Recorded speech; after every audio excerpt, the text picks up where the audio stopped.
Hey everyone, today is my last day in Seattle. I came back to handle some business here, and I'm gonna head back to the Rockies. And I want to say that I don't get along with Seattle very well because people here treat marriage and relationships like it's the center of the world.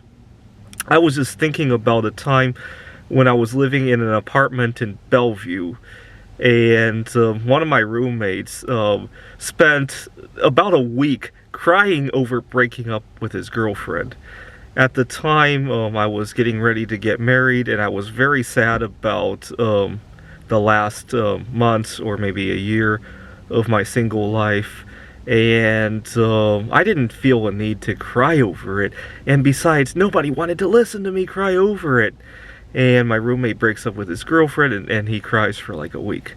And life just revolves around relationships. You can always blame anything over if you need to miss a day of work because you just broke up, or you need to leave work on time because of a relationship, whether you're married or not, especially if you have kids. But whether you're married or not, you can always leave work on time, right? If you want to leave work on time in order to pursue a hobby, or to, or you want to, or if you schedule a vacation for a personal hobby, or anything like that, you get a very low priority here in Seattle, right? I didn't get that feeling when I was in Montana. I was living with roommates as well. I'm sure all of them had troubles with breaking up or being rejected. It wasn't the centerpiece of the conversation, right? I'm sure all of them had other things going on too, right? But here in Seattle, it's your identity, how you handle your relationships. I really despise that. That's true in a lot of other cities as well. I've lived in New York as well. I don't understand why. So for example, I'm so glad we're working remotely now. And see, when we were working in person, I teach at a university. It's a very startup university, Washington Technology University.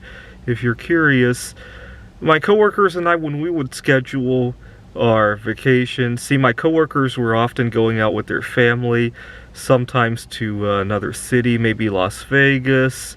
Some of them came from other countries, and they would go home with their family, right?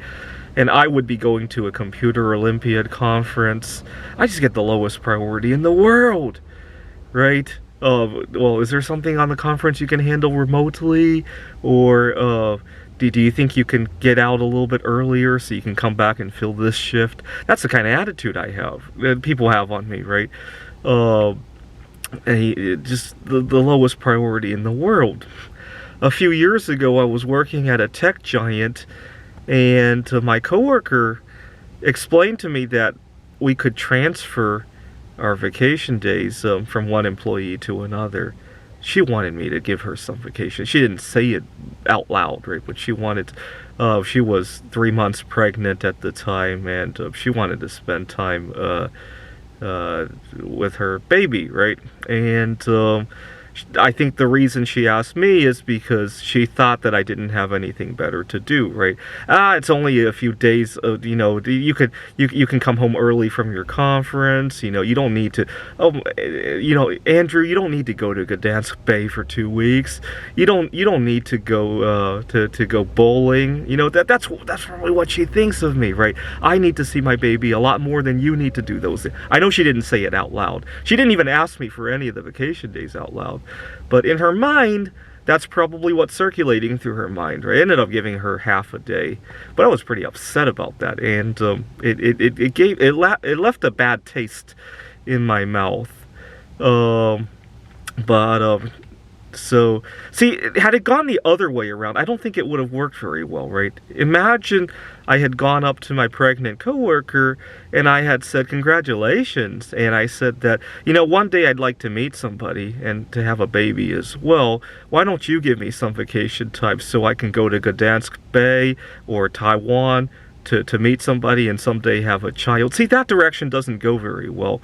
The direction of her asking the single guy for some vacation time after she has been fortunate enough to do all that. That goes better, right? I don't know why. Maybe it's kind of like inequality, right? We love it for some reason. The people who have should have more, right? I don't understand it. But in the Rockies, they don't seem to suffer that same kind of problem. So that's why I like living there now. Thanks for watching.